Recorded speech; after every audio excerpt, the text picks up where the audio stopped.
നിങ്ങൾക്ക് എല്ലാവർക്കും മിസസ് കിച്ചണിലേക്ക് സ്വാഗതം. ഞാൻ ശോഭിത. ഇന്നത്തെ നമ്മുടെ വിഭവം ചിക്കൻ റോളാണ്. റോൾ ഷീറ്റ് കൊണ്ടല്ല ഈ ചിക്കൻ റോൾ ഉണ്ടാക്കിയിരിക്കുന്നത്.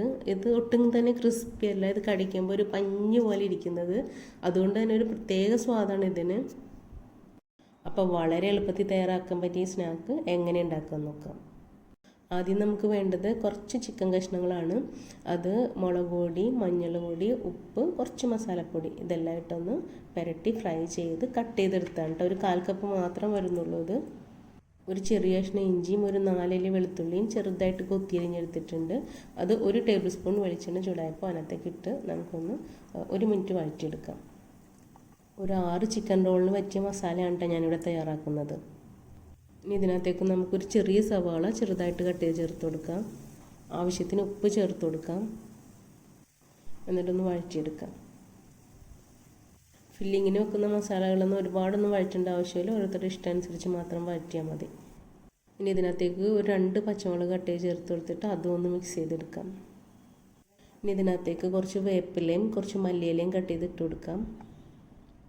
ചെറുതായിട്ട് കട്ട് ചെയ്ത ഒരു തക്കാളിയുടെ പകുതി ചേർത്ത് കൊടുക്കാം. തക്കാളി ഒന്ന് പൾപ്പിയാണ് വരെ നന്നായിട്ടൊന്ന് വഴറ്റിയെടുക്കാം. ഇനി ഇതിനകത്തേക്ക് ഒരു 2 നുള്ളു മഞ്ഞൾ പൊടി ചേർത്ത് കൊടുക്കാം. എന്നിട്ടൊന്ന് ചൂടാക്കിയെടുക്കാം. ഒരു 1/2 ടീസ്പൂൺ മുളക് പൊടി ചേർത്ത് കൊടുക്കാം. ഇതൊന്ന് ചൂടാക്കിയെടുക്കാം. ഇനി ഇതിനകത്തേക്ക് ഒരു 1/4 ടീസ്പൂൺ ഗരം മസാലപ്പൊടി ചേർത്ത് കൊടുക്കാം. നന്നായിട്ടൊന്ന് മിക്സ് ചെയ്തെടുക്കാം. ഇനി ആ ഫ്രൈ ചെയ്ത് കട്ട് ചെയ്ത് വെച്ചിട്ട് ചിക്കനും കൂടി ചേർത്ത് നന്നായിട്ടൊന്ന് മിക്സ് ചെയ്തെടുക്കാം. എന്നിട്ട് മസാല ഒന്ന് ചൂടാറട്ടെ. അപ്പോഴത്തേക്കും നമുക്ക് മൈദ കൊണ്ടൊരു ദോശ അല്ലെങ്കിൽ അപ്പം റെഡിയാക്കണം. അതിന് ഒരു 1/4 കപ്പിലും കുറച്ചും കൂടെ കൂടുതൽ മൈദ എടുത്തിട്ട് ഒരു മിക്സിയുടെ ജാറിൽ ഇട്ട് കൊടുത്തിട്ടുണ്ട്. 1 കപ്പ് ഫുള്ള് എടുത്തിട്ടില്ല കേട്ടോ, കുറച്ച് കുറവാണ്. ആവശ്യത്തിന് ഉപ്പ് ചേർത്ത് കൊടുക്കാം. ഒരു ചെറിയ കോഴിമുട്ട പൊട്ടിച്ചതിനകത്തൊക്കെ ഇട്ട് കൊടുക്കാം. വളരെ ചെറിയ കോഴിമുട്ട മതി. ഒരു വലിയ മുട്ടയാണെങ്കിൽ അതിൻ്റെ പകുതി മതിയാവും. 1 കപ്പ് വെള്ളം കൂടി ഒഴിച്ചിട്ട് മിക്സിയിൽ നന്നായിട്ട് അടിച്ചിട്ട് വരാം. കുറച്ച് ലൂസ് ബാറ്ററാണ് നമ്മൾ തയ്യാറാക്കിയിരിക്കുന്നത്. ഇത്രയും ലൂസ് വേണം. തിക്നെസ് കൂടുതലാണെങ്കിൽ 1-2 ടേബിൾ സ്പൂൺ ജാറിൽ ഒഴിച്ചൊന്ന് കഴുകിയെടുക്കാം കേട്ടോ. ഇത് അത്രയും ലൂസാക്കി എടുത്തിട്ടുണ്ട്. ഇനി നമുക്കൊന്ന് ചുട്ടെടുക്കണം. അപ്പോൾ ഈ സ്പൂണിൽ, വലിയ സ്പൂണാണ്, അതിനകത്ത് 2 സ്പൂൺ ബാറ്റർ കോരി ചൂടായ തവയിലേക്ക് ഒഴിച്ചു കൊടുക്കാം. എന്നിട്ടിതൊന്ന് ചുറ്റിച്ചെടുക്കാം. ഇത് ചൂടാകുമ്പോൾ തന്നെ അതിൻ്റെ എഡ്ജിൽ നിന്നൊക്കെ ഒന്ന് പൊങ്ങി വരും. അപ്പോൾ നമുക്കതെടുത്ത് മാറ്റണം. ഒരു കയ്യിൽ എന്തെങ്കിലും തവി കൊണ്ട് എടുത്ത് മാറ്റിയാൽ മതി കേട്ടോ. കൈ കൊണ്ട് ഇങ്ങനെ എടുക്കണമെന്നൊന്നുമില്ല. പിന്നെ ഇതുപോലത്തെ ചെറിയ തവയാണ് എടുക്കുന്നതെങ്കിൽ ചുറ്റിക്കാൻ കുറച്ചും കൂടെ എളുപ്പമായിരിക്കും. അതിൻ്റെ അറ്റം വരെ അങ്ങോട്ട് ചുറ്റിച്ചെടുത്താൽ മതി. ഈ അപ്പം വല്ലാണ്ട് വേകണമെന്നില്ല, മറിച്ചിടേണ്ട ആവശ്യമില്ല. ഇങ്ങനെ സൈഡിൽ നിന്ന് പതുക്കെ ഇങ്ങനെ ഇത് പൊങ്ങി വരുമ്പോൾ നമുക്കതെടുത്ത് മാറ്റാം.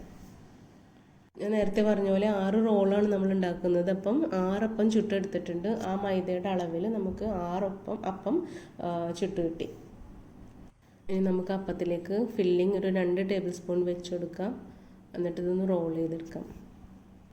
ആദ്യം ഈ ഒരു അറ്റത്തു നിന്ന് ഒന്ന് മടക്കിയിട്ട് വേണം 2 സൈഡിൽ നിന്നും ഇതുപോലെ മടക്കി വെക്കാനായിട്ട്. അപ്പോൾ സൈഡിൽ നിന്നൊക്കെ മസാല പോവാതെ ടൈറ്റായിട്ടിരുന്നോളും. എന്നിട്ട് ഒന്നും കൂടെ ഒന്ന് മടക്കി വെക്കുക. എന്നിട്ട് ഈ അറ്റത്ത് നമുക്ക് കുറച്ച് പശ തേക്കണം. ആ മൈദ ബാറ്റർ തന്നെയാണ് തേക്കുന്നത്.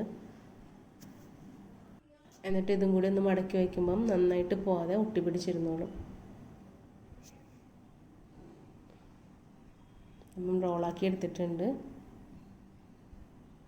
ഒരെണ്ണം കൂടി നമുക്ക് നോക്കാം എങ്ങനെ ചെയ്യുന്നതെന്ന്. മൊത്തം അപ്പം ചുട്ട് കഴിഞ്ഞാലും കുഴപ്പമില്ല. നമുക്ക് ആ പാത്രത്തിൽ ബാലൻസുള്ള ആ ബാറ്റർ മതിയാവും പശ ആയിട്ട് ഒട്ടിക്കാനായിട്ട് കേട്ടോ. മുട്ട ചേർത്ത് അപ്പം ചുടുന്ന കാരണം അപ്പം പെട്ടെന്ന് കീറിപ്പോവില്ല. അതുപോലെ നല്ല സോഫ്റ്റ് ആയിരിക്കും ഇത് കഴിക്കുമ്പോൾ. പിന്നെ ഇതിൻ്റെ മസാല നമുക്ക് ചിക്കൻ തന്നെ വേണമെന്നില്ല. മീറ്റായാലും പിന്നെ മുട്ട വെച്ച് മസാല ഉണ്ടാക്കാം. പച്ചക്കറികൾ വെച്ച് നല്ല ടേസ്റ്റിൽ നമുക്ക് ഇതിൻ്റെ മസാല ഉണ്ടാക്കാവുന്നതാണ്. പിന്നെ ഞാൻ ഈ കാണിച്ച മെത്തേഡിൽ തന്നെ മസാല ഉണ്ടാക്കണമെന്ന് ഒരു നിർബന്ധമില്ല. നിങ്ങൾക്ക് ഇഷ്ടമുള്ള മെത്തേഡിൽ മസാല ഉണ്ടാക്കാം.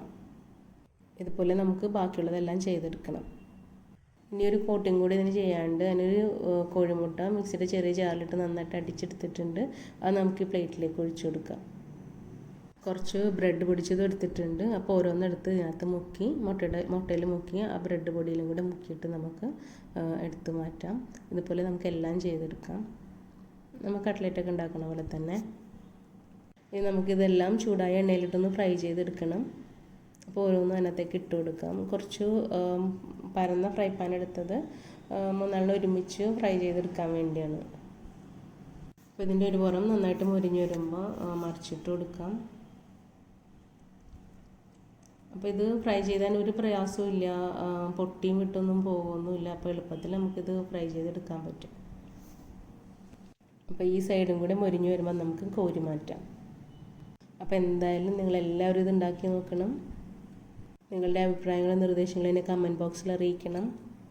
ഈ വീഡിയോ ഇഷ്ടമായാൽ ഈ ചാനൽ സബ്സ്ക്രൈബ് ചെയ്യുന്നതോടൊപ്പം ഈ വീഡിയോ ലൈക്ക് ചെയ്യാനും ഷെയർ ചെയ്യാനും മറക്കരുത്. Thank you.